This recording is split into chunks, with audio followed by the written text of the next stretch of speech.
नमस्कार, मैं दिव्यांशी आप सभी का स्वागत करती हूँ स्टडी आईक्यू पर। आज इस इंटरव्यू सेशन में हमारे साथ जुड़े हैं दिव्यांश द्विवेदी उत्तर प्रदेश से, जिन्होंने यूपीएससी सीएपीएफ 2020 एग्जामिनेशन क्लियर किया है and he secured all India rank 61। Divyansh की स्टोरी जानते हैं, उनकी जर्नी जानते हैं, क्योंकि उन्होंने एक इंजीनियर है। कॉलेज के साथ साथ ही उन्होंने तैयारी शुरू की थी और कॉलेज के तुरंत बाद ये एग्जामिनेशन लिखा और पहले ही अटेम्प्ट में वो इस कठिन से एग्जामिनेशन में बहुत ही रिगरस एग्जामिनेशन में पहले अटेम्प्ट में फाइनल लिस्ट में अपनी जगह बना लिया है। तो चलिए सीधे दिव्यांश से बात करते हैं और जानते हैं उनका सफर। Welcome Divyansh and lots of congratulations to you. Thank you, ma'am. Thanks a lot.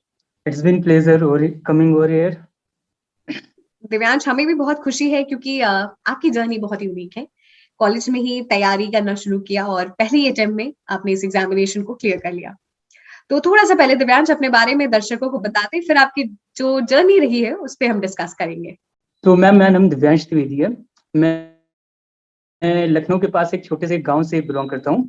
मैंने अपनी स्कूलिंग लखनऊ से ही की एंड उसके बाद मैं दिल्ली से मैंने अपनी इंजीनियरिंग कंप्लीट की एंड मैंने कॉलेज में ही प्रिपरेशन शुरू की थी सीएपीएफ एसी के एग्जाम की।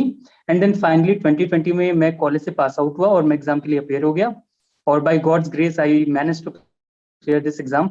सो ये मेरी लॉन्ग जर्नी रही है 2 सालों की एग्जाम प्रोसेस की।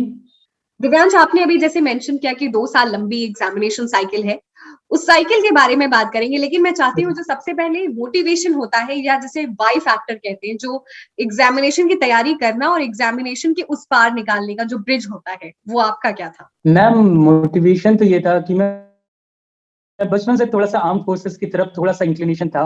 आई हैव अपीयर्ड इन, मैंने एनडीए में अपेयर किया, एफकैट दिया, सीडीएस दिया। हमेशा से एक इच्छा थी कि आर्म फोर्सेस में यूनिफॉर्म की तरफ एक चार्म था, यूनिफॉर्म का एक अलग सा चार्म होता है। बट कुछ वजहों से मैं एसएसबी नहीं क्लियर कर पाया, सीडीएस का मैं कई बार अपेयर हुआ। उसके बाद एफकैट में भी हालांकि मैंने रिटर्न हर बार निकाल लिया, बट मैं कहीं ना कहीं एसएसबी नहीं कंप्लीट कर पाया। देन मुझे पता चला सीएपीएफ असिस्टेंट कमांडेंट के एग्जाम के बारे में एंड देन बिकॉज मैं प्रिपरेशन कर रहा था, देन मैंने इसका फॉर्म भर दिया। देन मैंने इसके लिए तैयारी की शुरुआत की और फिर फाइनली किस मैनेज कर लिया कि मैं क्लियर कर पाऊँ इस एग्जाम को। तो वही मोटिवेशन थी, यूनिफॉर्म, थोड़ा सा उस तरफ इंक्लिनेशन था मेरा शुरू से। यूनिफॉर्म जॉब और देश के लिए कुछ करना, बिल्कुल ये आपको एक अलग बना देता है, एक अलग पर्सनालिटी देता है, अलग पहचान देता है। और पूरी जो सिविल सोसाइटी है वो उनको they look up to the armed personnel. So Divyansh, we are very happy and congratulations for the new wonderful journey that's embarking of yours. Okay man, thank you. Thanks a lot.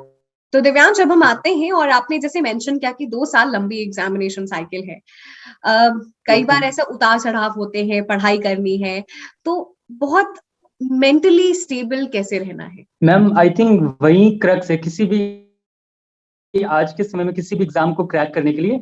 अगर आप consistent हैं through out the exam cycle, तो I think that's वही सबसे important कोई भी exam crack करने के लिए। अगर हम इस एग्जाम की बात करें तो इसकी भी जर्नी 2020 का एग्जाम था, देन कोविड की वजह से पोस्टपोन होता गया एंड देन फाइनली 22 में रिजल्ट आया। तो 2 साल के प्रोसेस में कई बार अप्स एंड डाउन्स देखने को मिलते हैं, हर दिन आपका पढ़ने का मन नहीं करता है। तो आई थिंक उन लो फेजेस में समहाउ आपको अपना ड्रीम याद रखना है कि नहीं, मैं इसलिए कर रहा हूँ, मैंने शुरुआत किस वजह से की है। एंड देन कई चीजें हम हमेशा 24 घंटे हम पढ़ाई नहीं कर सकते हैं, तो अपनी लाइफ में थोड़े और लाइक ब्रेक्स इंट्रोड्यूस करने की जरूरत है। लाइक योगा कर लिया या थोड़ा फिजिकल मैंने कोई एक्सरसाइज कर ली, तो उससे माइंड फ्रेश रहता है और हम फुल विगर से हम वापस अपनी पढ़ाई कंटिन्यू कर सकते हैं। सो आई थिंक, और प्लस कंसिस्टेंसी भी की है। कंसिस्टेंसी को एक हमें हैबिट बनानी होती है किसी भी ऐसे एग्जाम को क्रैक करने के लिए।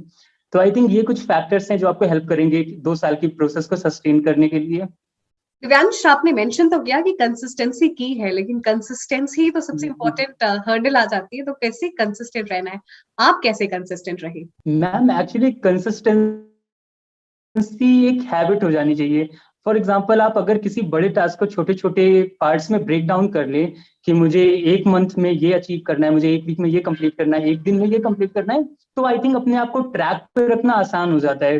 अगर आप हैप्पीजार्ड पढ़ेंगे तो कहीं ना कहीं आप कहीं बिजी हो गए, किसी ने बुला लिया, देन चांसेस है यू विल गो, आप ऑफ ट्रैक चले जाओगे।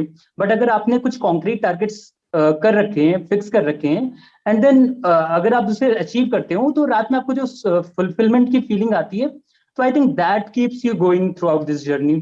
कंसिस्टेंसी एक हैबिट है जो अगर आपको कुछ बड़ा एग्जामिनेशन क्रैक करना है तो वो आपको अपने अंदर इंक्लूड कर लेनी है, और वो इंटरनल मोटिवेशन से ही आता है। जैसे दिव्यांश को पता था वाई, जो हम ब्रिज की बात करते हैं, और वो that helped him actually to gain the consistency. Divyansh, अगर हम सीएपीएफ 2020 की बात करें तो एग्जामिनेशन 2020 का है, रिजल्ट 2022 में आया है, तो पेशेंस एक इंपॉर्टेंट फैक्टर है। जब आप देखते हैं डेफिनेटली आपको कुछ अलग करना है अपने लाइफ में, इसीलिए आप इतने बड़े एग्जामिनेशन को क्रैक करना चाहते हैं, लेकिन जब आप देखते हैं पीपल अराउंड यू, आपके साथ ही लोग अलग अलग जॉब्स में they are excelling, but you are still stuck in one examination cycle, तो उस फीलिंग को कैसे कंट्रोल करना है, उन इमोशंस को कैसे कंट्रोल करना है, पेशेंस बनाए रखना है? Ma'am then again I think उसमें सबसे ज्यादा इंपॉर्टेंट हो जाता है कि आपको like you need to be mentally tough. आपको थोड़ा अपना मेंटली आपको अपने आप को रेगुलेट करना पड़ता है। फॉर एग्जाम्पल आप इंस्टाग्राम पे या फेसबुक पे लॉगिन करते हैं, आप देखते हैं आपके फ्रेंड्स घूम रहे हैं, टहल रहे हैं, एंड देन आप उस चार दीवारी में बंद करके पढ़ रहे हैं।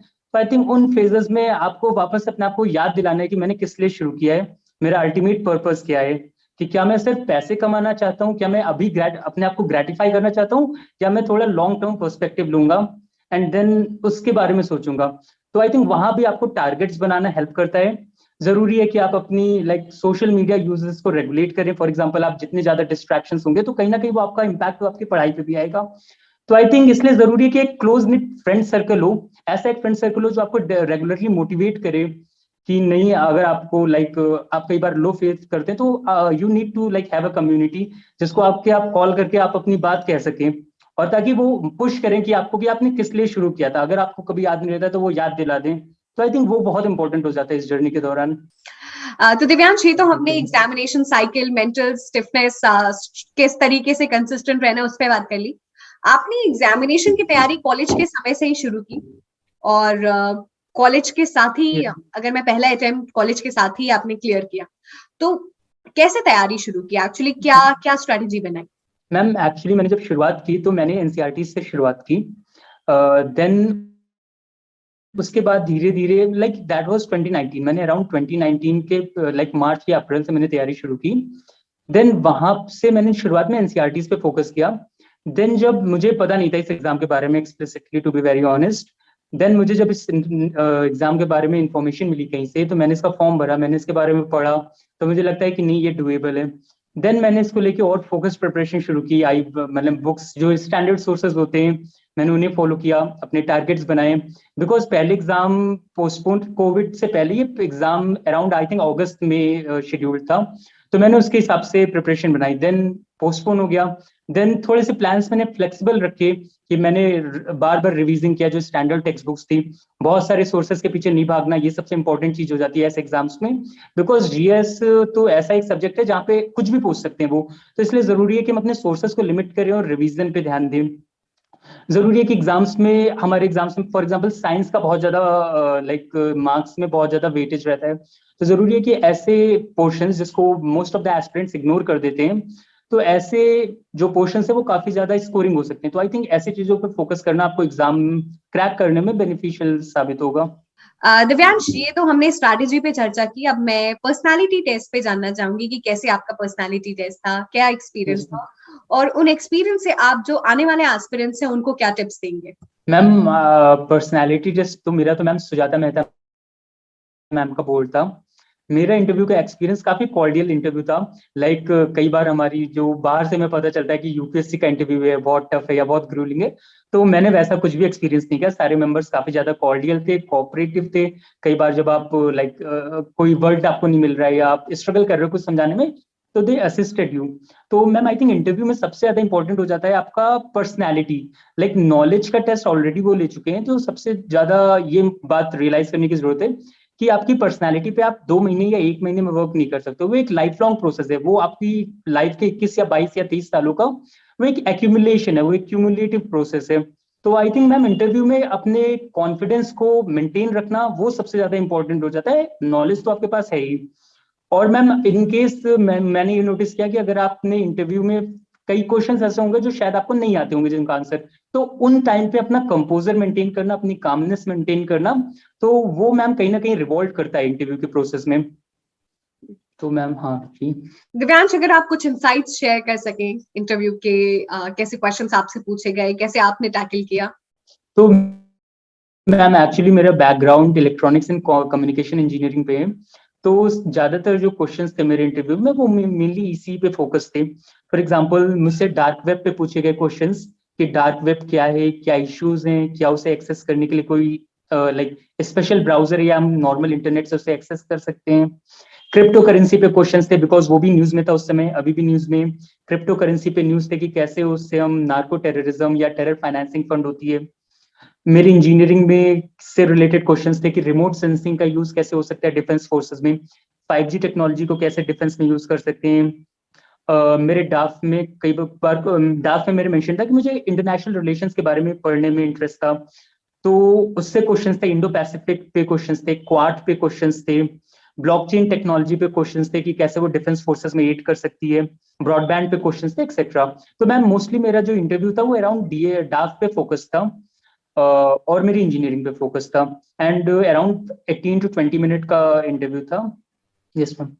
दिव्यांश, यानी कि आपने जिस तरीके से क्वेश्चंस बताए, जो इंजीनियर्स हैं कई बार होता है कि वो अपने ग्रेजुएशन को लाइटली ले लेते हैं, तो आपको अपने ग्रेजुएशन सब्जेक्ट्स को बिल्कुल भी लाइटली नहीं लेना है, अच्छे से प्रिपेयर करना है, because if the ball comes in your graduation court, you have to tackle it. Ma'am actually मेरा भी यही था कि मैंने इंजीनियरिंग कंप्लीट की थी, तो आई वाज लाइक मैं सोच रहा था कि किसी तरीके से मैं अपना इंटरव्यू लाइक दूसरे एरियाज में डाइवर्ट कर दूंगा, बट वो हुआ नहीं। तो मेनली मैम उसमें वही दिन बात आ जाती है आपके कॉन्फिडेंस की, बिकॉज जो क्वेश्चंस थे वो इसी से रिलेटेड थे, बट हार्डकोर इंजीनियरिंग नहीं उन्होंने पूछी। एप्लीकेशन पूछी कि कैसे वो चीजें हमारे डिफेंस फोर्सेस में यूज हो सकती हैं, कि कैसे आपकी इंजीनियरिंग की जो नॉलेज है, आपका जो बैकग्राउंड है, वो कैसे आपको डिफेंस फोर्सेस में हेल्प कर सकता है to make you good officer, कैसे आप अपने बैकग्राउंड नॉलेज को यूज कर सकते हैं। तो इट्स मोर अबाउट दैट। तो आई थिंक मैम अगर आप अपने बेसिक्स ब्रशअप कर लेते हैं तो आप अपने इंटरव्यूज को रीजनेबली अच्छे तरीके से ड्राइव कर सकते हैं अपने डायरेक्शन में, जो आपका कंफर्टेबल लाइक एरिया है उस तरफ। तो बहुत उसके लिए काफी इंपॉर्टेंट हो जाता है कि हम पहले से प्रैक्टिस करके रखें। Yes ma'am. बट दिव्यांश, आपने अभी मेंशन किया कि आप चाहते नहीं थे कि आपके ग्रेजुएशन से सारी चीजें पूछी जाएं, बट जो इंटरव्यू था वो आपके ही ग्रेजुएशन पे डाइवर्ट हो गया। तो अभी आपने मेंशन किया कि कैसे डाइवर्ट करना है, क्योंकि हमने सुना तो है कि you can divert the interview in your specified area of interest, but it didn't happen in your case. Yes ma'am. Ma'am actually मतलब मैम वो थोड़ा सा लक बेस्ड गेम हो जाता है after a point of time, कि for example कई बार ऐसा होता है कि लाइक मैं इसको एक लाइक एग्जांपल से इलस्ट्रेट करना चाहूंगा। मैंने 5G टेक्नोलॉजी पे मुझसे क्वेश्चन पूछा गया, तो somewhere I mention driverless cars. तो उसके बाद देन उस पे काफी एक लॉन्ग डिस्कशन हो गया मेरा और चेयरमैन मैम का।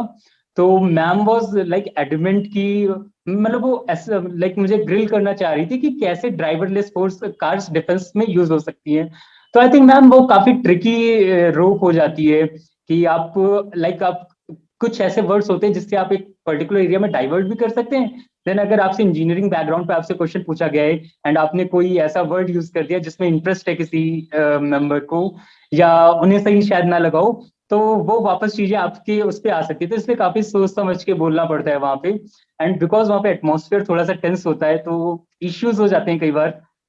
बट आई थिंक मैम अपना कंपोजर आप मेंटेन करेंगे तो आप इंटरव्यूज को अपनी तरफ काफी हद तक डाइवर्ट कर सकते हैं, आप अपने फेवरेट एरियाज की तरफ। दिव्यांश, क्या आपसे कुछ एसआरटी, सिचुएशन रिएक्शन टेस्ट, वो भी पूछा गया? मैम मुझसे एसआरटीज तो नहीं पूछे गए, बट हाँ एक क्वेश्चन ऐसा था जो लगभग एसआरटी था। तो बिकॉज मेरे इंजीनियरिंग बैकग्राउंड से रिलेटेड था प्लस एसआरटी भी था, तो एक मेंबर ने क्वेश्चन मुझसे पूछा था कि कैसे आप ब्रॉड क्या लेट से आप कंपनी कमांडर हैं एंड आप पोस्टेड है पाकिस्तान बॉर्डर पे, तो क्या ये डिजायरेबल होगा आपके पर्सपेक्टिव से कि हम ब्रॉडबैंड इंटरनेट प्रोवाइड करें उस बॉर्डर एरिया में, आप अपने ट्रूप्स के लिए ब्रॉडबैंड इंटरनेट क्या प्रोवाइड करना लाइक अच्छी बात समझते हैं या नहीं। तो वो क्वेश्चन मेरी इंजीनियरिंग से भी रिलेटेड था, but at the same time वो एसआरटी भी था। तो यही एक क्वेश्चन था मैम जो एसआरटी की कैटेगरी में आ सकता है प्रोबेबली। दिव्यांश, अगर हम इसको कैटेगरिकली अगर हम कहें कि एक एसआरटी था, तो कैसे आपने क्या टैकल किया, कैसे आंसर दिया? मैम एक्चुअली बिकॉज ये थोड़ा सा इसमें इंजीनियरिंग के बैकग्राउंड की नॉलेज चाहिए थी, मुझे नहीं पता था टू बी वेरी ऑनेस्ट उस समय।